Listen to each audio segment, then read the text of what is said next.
Reading to the Bible in a year. May 2nd, Numbers chapter 9, Psalm 45, Song of Songs or Song of Solomon chapter 7, and Hebrews 7. And Yahweh spoke to Moses in the wilderness of Sinai, in the first month of the second year after they had come out of the land of Egypt, saying, Let the people of Israel keep the Passover at its appointed time. On the 14th day of this month at twilight you shall keep it at its appointed time, according to all its statutes and all its rules you shall keep it. So Moses told the people of Israel that they should keep the Passover. And they kept the Passover in the first month, on the 14th day of the month, at twilight, in the wilderness of Sinai, according to all that Yahweh had commanded Moses. So the people of Israel did. And there were certain men who were unclean through touching a dead body, so that they could not keep the Passover that day. And they came before Moses and Aaron on that day. And those men said to him, We are unclean through touching a dead body. Why are we kept from bringing Yahweh's offering at its appointed time among the people of Israel? And Moses said to them, Wait, that I may hear what Yahweh will command concerning you. And Yahweh spoke to Moses, saying, Speak to the people of Israel, saying, If any one of you or your descendants is unclean through touching a dead body, or is on a long journey, he shall keep the Passover to Yahweh. In the second month, on the 14th day at twilight, they shall keep it. They shall keep it with unleavened bread and bitter herbs, and they shall leave none of it until the morning, nor break any of its bones. According to all the statutes for the Passover, they shall keep it. But if anyone who is clean and is not on a journey fails to keep the Passover, well, that person shall be cut off from among his people, because he did not bring Yahweh's offering at its appointed time. That man shall bear his sin. And if a stranger sojourns among you, and would keep the Passover to Yahweh, according to the statute of the Passover and according to its rule, so shall he do. You shall have one statute, both for the sojourner and for the native. On the day that the tabernacle was set up, the cloud covered the tabernacle, the tent of the testimony. And at evening it was over the tabernacle like the appearance of fire until morning. So it was always. The cloud covered it by day, and the appearance of fire by night. And when the cloud lifted from over the tent, after that the people of Israel set out. And in the place where the cloud settled down, there the people of Israel camped. At the command of Yahweh, the people of Israel set out, and at the command of Yahweh they camped. As long as the cloud rested over the tabernacle, they remained in camp. Even when the cloud continued over the tabernacle many days, the people of Israel kept the charge of Yahweh, and did not set out. Sometimes the cloud was a few days over the tabernacle, and according to the command of Yahweh they remained in the camp, and according to the command of Yahweh they set out. And sometimes the cloud remained from evening until morning, and when the cloud lifted in the morning, they set out. Or if it continued for day and a night, then when the cloud lifted, they set out.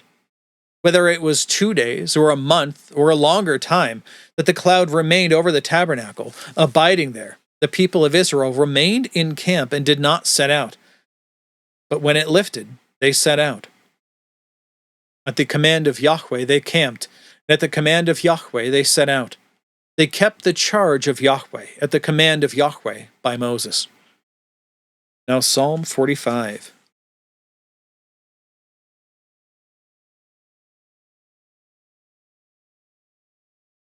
My heart overflows with a pleasing theme. I address my verses to the king. My tongue is like the pen of a ready scribe. You are the most handsome of the sons of men. Grace is poured upon your lips. Therefore God has blessed you forever. Gird your sword on your thigh, O mighty one, and your splendor in majesty. In your majesty ride out victoriously, for the cause of truth and meekness and righteousness. Let your right hand teach you awesome deeds. Your arrows are sharp in the heart of the king's enemies. The peoples fall under you. Your throne, O God, is forever and ever. The scepter of your kingdom is a scepter of uprightness. You have loved righteousness and hated wickedness. Therefore God, your God, has anointed you with the oil of gladness beyond your companions.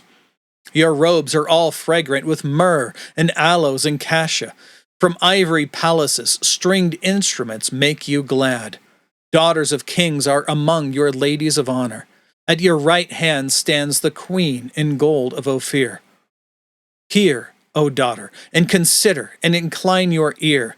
Forget your people and your father's house, and the king will desire your beauty. Since he is your Lord, bow to him. The people of Tyre will seek your favor with gifts, the richest of the people. All glorious is the princess in her chamber, with robes interwoven with gold. In many-colored robes she is led to the king, with her virgin companions following behind her. With joy and gladness they are led along as they enter the palace of the king. In place of your fathers shall be your sons. You will make them princes in all the earth. I will cause your name to be remembered in all generations. Therefore nations will praise you forever and ever. Now Song of Songs, or Song of Solomon, chapter 7.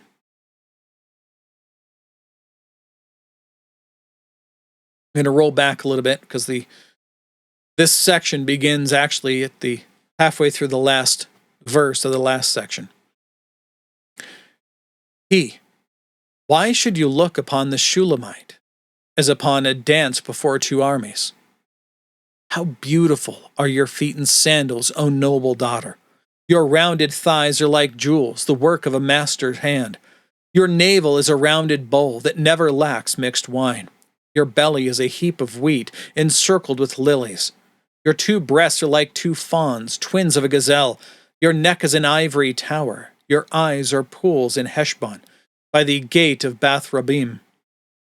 Your nose is like a tower of Lebanon, which looks toward Damascus.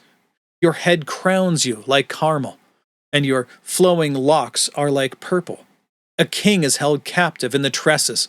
How beautiful and pleasant you are, O loved one, with all your delights. Your stature is like a palm tree, and your breasts are like its clusters. I say, I will climb the palm tree and lay hold of its fruit. O may your breasts be like the clusters of the vine, and the scent of your breath like apples, and your mouth like the best wine. It goes down smoothly for my beloved, gliding over lips and teeth. I am my beloved's, and his desire is for me. Come, my beloved, let us go out into the fields and lodge in the villages. Let us go out early to the vineyards and see whether the vines have budded, whether the grape blossoms have opened, and the pomegranates are in bloom. There I will give you my love. The mandrakes give forth fragrance, and beside our doors are all choice fruits, new as well as old, which I have laid up for you, O my beloved. Now Hebrews chapter 7.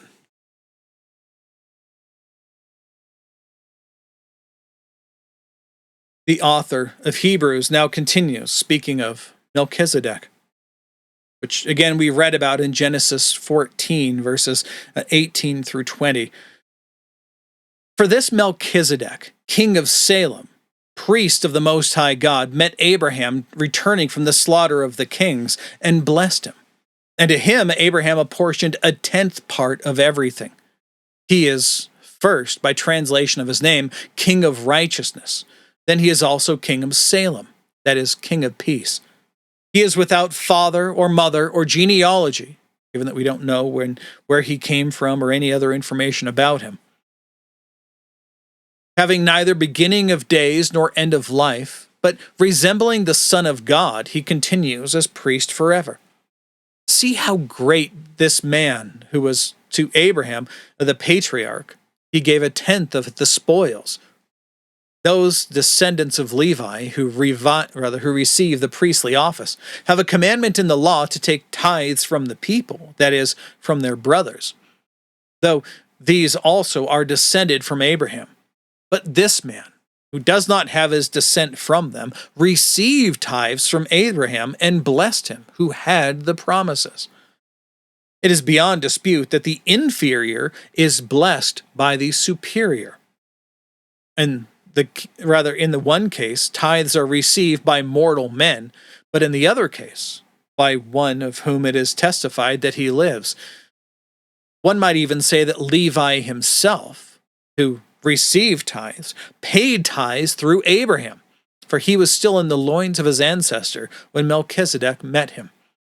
Now, if perfection had been attainable through the Levitical priesthood, or if it, for under it the people received the law, what further need would there have been for another priest to arrive after the order of Melchizedek, rather than one named after the order of Aaron?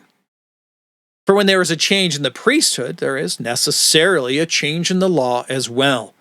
For the one of whom these things are spoken belonged to another tribe, from which no one has ever served at the altar. For it is evident that our Lord was descended from Judah, and in connection with that tribe, Moses said nothing about priests. This becomes even more evident when another priest arises in the likeness of Melchizedek, who has become a priest, not on the basis of legal requirement concerning bodily descent. He's not part of the genetic descendancy from Abraham, but by the power of an indestructible life. For it is witnessed of him, quote, "You are a priest forever after the order of Melchizedek," unquote. For on the one hand, a former commandment is set aside because of its weakness and uselessness, for the law makes nothing perfect. But on the other hand, a better hope is introduced, through which we draw near to God. And it was not without an oath, for those who formerly became priests were made such without an oath. But this one was made a priest with an oath, by the one who said to him, "The Lord has sworn and will not change his mind. You are a priest forever." This makes Jesus the guarantor of a better covenant. The former priests were many in number,